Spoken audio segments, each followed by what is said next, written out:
You ever get that feeling that peace is something you have to, achieve? Like it's a destination you're constantly fighting to get to? Well, we're about to explore a pretty radical idea from a powerful essay. What if peace isn't something we acquire at all, but something we just allow? Let's dive into what it really means to rest in what already is. So the source material kicks off with this amazing story. Picture this, a super weary seeker, right? He spent his whole life striving for spiritual peace. He finally meets a wise master and asks, "When will I find peace?" And the master just tells him to sit down, and then asks this really simple question, "Why are you still holding your bag?" And the seeker looks down, and wouldn't you know it, he's still clutching his heavy luggage, right there on his lap. And that bag, well, that's a metaphor for all of us, isn't it? It's the sheer weight of our constant effort, our belief that we have to get somewhere else to finally feel whole. We think we need to acquire enlightenment, or more success, or just a better version of ourselves. But what this story suggests is that the very act of seeking is what's making us so exhausted. To really get the solution, we've got to diagnose the problem first. So let's take a look at the internal architecture, the very structure inside us that keeps us locked in this state of constant grinding effort. Okay, so at the very root of all our striving is this feeling of being a separate self. It's that deep down sense that I am in here and the rest of the world is out there. And this me feels fundamentally lacking, Like it's a perpetual consumer that's always needing more validation, more security, or more pleasure just to finally feel okay. This separate self operates in this constant, almost frantic process. See, on one hand, it's always grasping, clinging for dear life to good feelings, to praise, to success. And on the other hand, it's pushing away, resisting pain, failure, anything that feels uncomfortable. It's like this perpetual tug of war happening inside of us. And this whole cycle creates what the essay calls a state of non-rest. We're basically at war with the present moment, constantly trying to argue with what is. And as you can probably imagine, that kind of internal resistance is just absolutely exhausting. So what's the alternative then? This brings us to the core invitation of the whole essay, making the shift from striving to simply resting in what is. This really shows the fundamental shift in perspective. And it's not about becoming lazy or passive, not at all.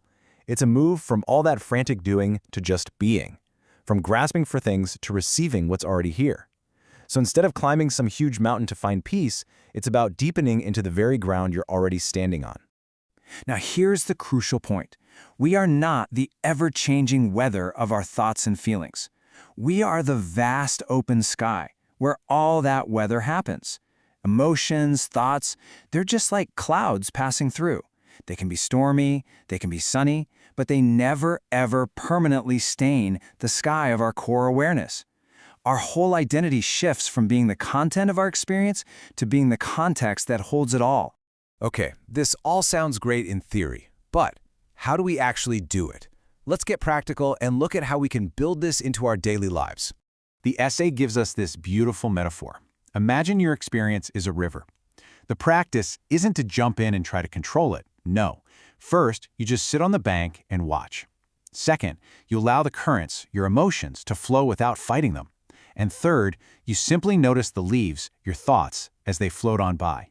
And this is so important. The goal is not to achieve a perfectly silent mind or to get rid of every difficult feeling. The goal is to change our relationship to them. It's about stopping the fight with the river and instead learning how to hold all of it, the good and the bad, in a really gentle, allowing awareness. When we stop fighting reality, something incredible starts to happen. It doesn't just change our inner world, it completely transforms how we live, how we work, and how we connect with other people. Just look at the difference in the quality of our actions. Action that comes from striving feels frantic, it's fear-based, kind of like someone thrashing around in the water. But action that comes from a place of rest, it's graceful, it's intuitive. It's what athletes call the zone or what artists call flow. It's responding to the moment, not driven by anxiety about what's next.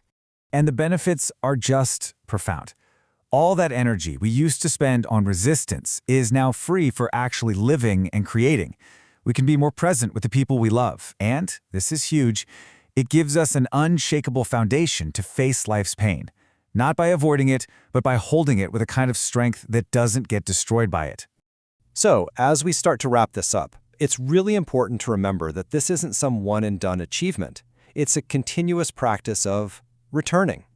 The reality is, the habit of striving is wired deep into us. We're going to find ourselves, probably many times a day, gripping that bag again, tensing up, worrying, trying to control everything. And here's the absolute key. That is not a failure. It's just part of the process. There's no need to beat yourself up when you find yourself striving again. Because the real victory isn't never striving. It's the moment you notice you're doing it. That moment of recognition, that is the awakening. It's the opportunity to just gently, lovingly let go once more, to relax your shoulders, take a breath, and simply come back. So, we'll end with the essay's final invitation. It's a simple, profound whisper that's always there, just beneath all the noise. The peace we've been searching for isn't at the end of some long, hard road. It's right here in the simple, immediate fact of being alive. You are already home.